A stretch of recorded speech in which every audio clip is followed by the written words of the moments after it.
Bonjour à tous et bienvenue à cette nouvelle édition de la revue de la presse camerounaise que nous ouvrons avec le quotidien à capitaux publics. Ça c'est Cameroun Tribune qui nous renseigne qu'il faut absolument moderniser l'état civil au Cameroun.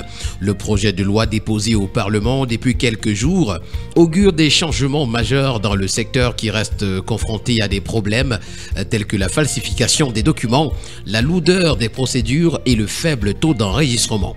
Comme innovation, la réforme prévoit le recours généralisé au numérique, l'institution d'un numéro d'identification personnelle unique, la mise en place d'un système de financement mieux adapté, la prise en compte des personnes déplacées internes et bien d'autres.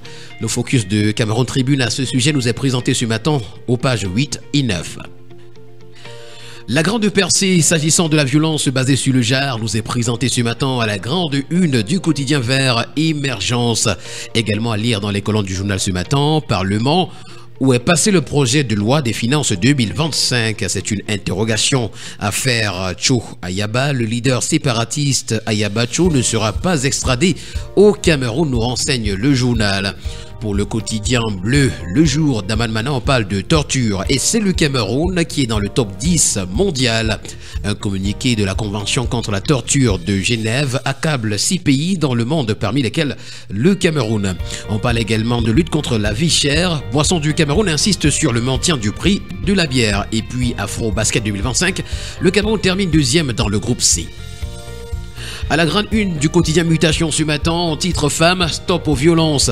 La ministre de la Promotion de la Femme et de la Famille a lancé hier la campagne de 16 jours irrelative. Il est question de renforcer les actions de prévention, de protection et d'accompagnement. C'est d'ailleurs à retrouver ce matin à la page 5. Inscription en terres également à retrouver en page 3. Le coup d'arrêt qui dérange est à retrouver. Et puis paludisme, Kant et mécante de la lutte à retrouver à la page 8. Le quotidien Le Messager pour sa part s'intéresse à la loi de finances 2025 ainsi qu'au GCAM Tawamba Pal. C'est d'ailleurs exclusif.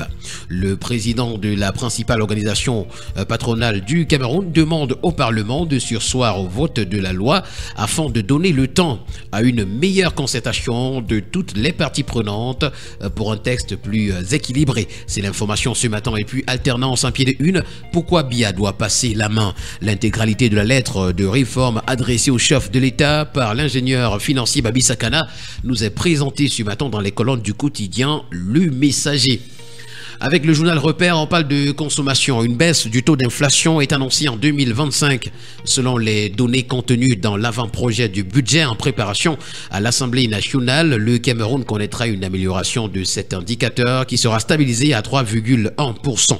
Soit une diminution de 1,1% par rapport à 2023. Le ministre des Finances et son collègue en charge de l'économie, de la planification et de l'aménagement du territoire ont dévoilé lors du conseil de cabinet de ce 20 novembre 2024 les premières composantes du prochain exercice. Le quotidien Econews, à sa grande une ce matin, lance un SOS au sujet du lac Tchad. Les habitants sont pris au piège entre les eaux et la terreur, nous renseigne le journal. Le Savoir d'ailleurs, c'est lire les colonnes du journal, notamment la page 3.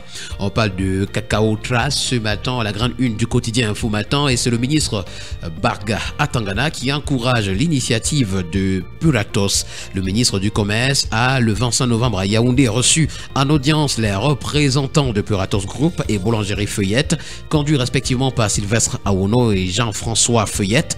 À travers ce programme qui milite pour une filière cacaoyère plus équitable, le fournisseur mondial d'ingrédients de boulangerie, pâtisserie et chocolat vise à réduire les intermédiaires entre l'industrie du cacao et les producteurs. À la grande une du quotidien L'Info à chaud ce matin, on parle des matchs des Lions indomptables. Un entraîneur plaide pour que Joachim Mununga s'assoie sur le banc de touche ce matin à la page 9 du journal. Avec le quotidien L'économie, on parle de Belabo, d'Ideya, de Gaoundéré également. La construction des ports secs traîne. Annoncé depuis près de 10 ans, ce projet n'est jamais sorti des tiroirs. Nous renseigne donc ce matin à la page 3 le quotidien L'économie.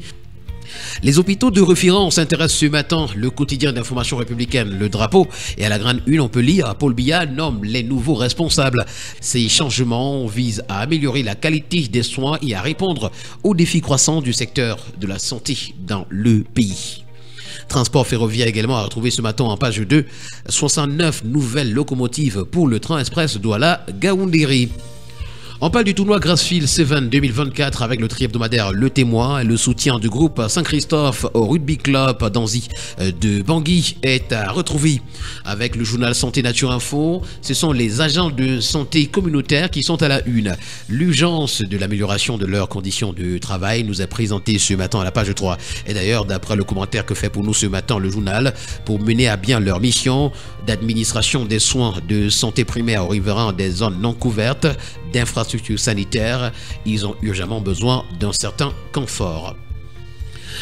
Avec le magazine Horizon Nouveau ce matin, on parle de la coopération entre la Russie et l'Afrique, retrouvant les enjeux et les défis de cette coopération ce matin à la grande une.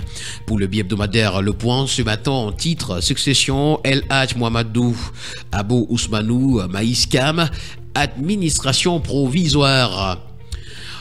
Nous continuons avec le quotidien. Le quotidien, et d'ailleurs, c'est le journal qui nous permet de mettre un terme à cette sortie de la revue de la presse ce matin. Le journal s'intéresse à la situation des réfugiés en nous faisant savoir que 10 000 Centrafricains reçoivent des cartes d'identification. Et voilà donc qui met un terme à cette sortie. Merci à tous d'avoir été à l'écoute ce matin. Rendez-vous demain pour une nouvelle édition. D'ici là, portez-vous bien et surtout n'oubliez pas qu'acheter un journal, c'est participer à l'édification d'une société libre et transparente dans notre très cher et beau pays, le Cameroun.